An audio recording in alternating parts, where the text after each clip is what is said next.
Bonjour et bienvenue pour ce nouveau numéro d'Anime Excite. À la fin du dernier numéro, j'avais dit qu'on parlerait du cas The Emoji Movie, le fameux film sur les émoticônes qui va sortir dans le courant de l'année. Et puis j'ai décidé que non. Plutôt que de tirer sur l'ambulance et pour rester dans l'approche thématique initiale de cette émission, je préfère consacrer mon temps et ma salive à des œuvres d'animation moins connues ou qui méritent largement plus d'exposition. Et aujourd'hui, comme dans le numéro précédent, on va se pencher sur un jeu vidéo très spécial et son rapport avec le monde de l'animation.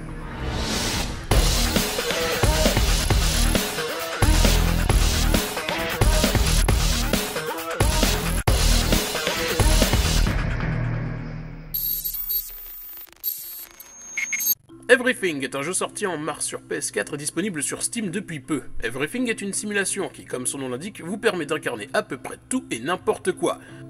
Des animaux aux objets inanimés en passant par des molécules et même des galaxies entières, le jeu vous propose d'interagir avec l'infiniment grand et le monde microscopique, de jouer avec les rapports de tailles et de temps, sans véritable but autre que de switcher de l'un à l'autre, vous permettant de faire l'expérience de multiples points de vue.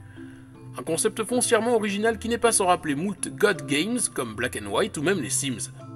Pour ajouter à la fraîcheur de l'ensemble, vos pérégrinations seront ponctuées par des extraits audio en version originale du philosophe britannique Alan Watts, qui viennent ajouter une once de réflexion à cette expérience hors du commun.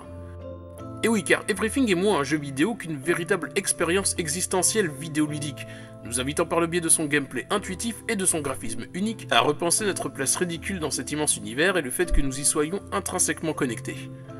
Everything est un jeu que j'attendais à plus d'un titre parce que son concept est mortel et aussi parce qu'il me permet de vous parler de son créateur, un animateur talentueux dont j'avais envie de parler depuis longtemps. En effet, on doit ce concept monstrueux à l'animateur irlandais David O'Reilly. Vous ne le connaissez peut-être pas, mais cet homme est devenu en quelques années l'une des figures les plus reconnues de la sphère de l'animation moderne. Né en 1985, cet artiste s'est fait connaître sur le net avec ses courts-métrages mariant esthétique dite lo-fi, humour absurde et réflexion hautement existentielle. Parfois de nature trollesque, mais souvent émotionnellement puissante, ces œuvres sont pour la plupart de petits morceaux de surréalisme fascinants, nous renvoyant en pleine face le ridicule de nos existences et la détresse émotionnelle d'individus perdus dans un monde en constante évolution technologique. Comme pour répondre à cette évolution aliénante, O'Reilly a construit un univers dépouillé, refusant les standards disneyiens, à mi-chemin entre le jeu vidéo rétro cheap et le cartoon aux accents faussement kawaii. Son travail subversif a tapé dans l'œil de nombreux autres artistes, à tel point qu'il a fait quelques incursions dans le mainstream, du clip vidéo en passant par la publicité. Vous avez peut-être déjà vu son travail dans les vidéos promotionnelles du jeu Saints Row de Third, son animation du jeu vidéo dans l'excellent Her de Spike Jonze, ou encore l'épisode spécial de la populaire série Cartoon Network Adventure Time qu'il a écrit, animé et réalisé en 2013. Après cette flopée de travaux, O'Reilly s'est consacré aux jeux vidéo avec Mountain, sorti en 2014, une simulation de montagne, comme son nom l'indique, qui a captivé les amateurs de jeux indés, pour ensuite se consacrer à Everything, dont nous venons tout juste de parler. De son propre aveu, O'Reilly est constamment à la recherche d'une économie graphique, du glitch et d'une forme de simplicité artistique qui donne à son travail cet aspect si unique. En 2012, après avoir été récompensé pour son fabuleux court-métrage Please Say Something, O'Reilly a écrit un essai intitulé Basic Animation Aesthetics, dans lequel il revient sur ses méthodes de travail. Dans la conclusion de cet essai, l'animateur résume sa théorie sur la cohérence graphique et le besoin d'expérimenter avec la 3D. La compréhension de l'esthétique permet aux créateurs d'observer et de comprendre une œuvre en détail. Elle leur permet de rendre un univers crédible en sachant ce qui colle et ce qui ne correspond pas. Cette compréhension de l'esthétique est une clé essentielle pour créer quelque chose d'original. Lorsque nous scrutons nos choix artistiques, nous ouvrons le champ des idées et de nouvelles réflexions. Ceux qui ne prennent pas conscience de cet aspect de leurs univers seront contraints de se baser sur des choses existantes ou de produire des contenus médiocres.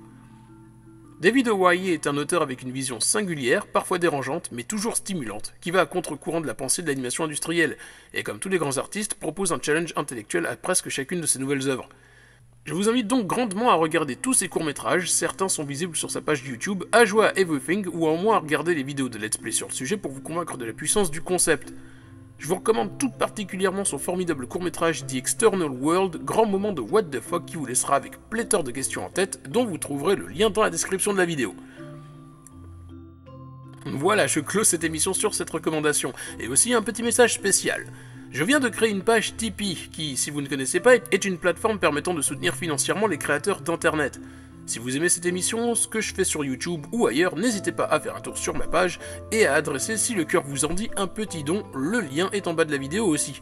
Voilà, en vous remerciant d'avoir regardé cette vidéo, je vous dis, faites tourner la vidéo autour de vous, abonnez-vous à la chaîne, et à bientôt pour de nouvelles aventures.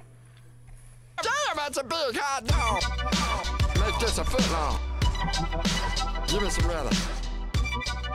Yeah!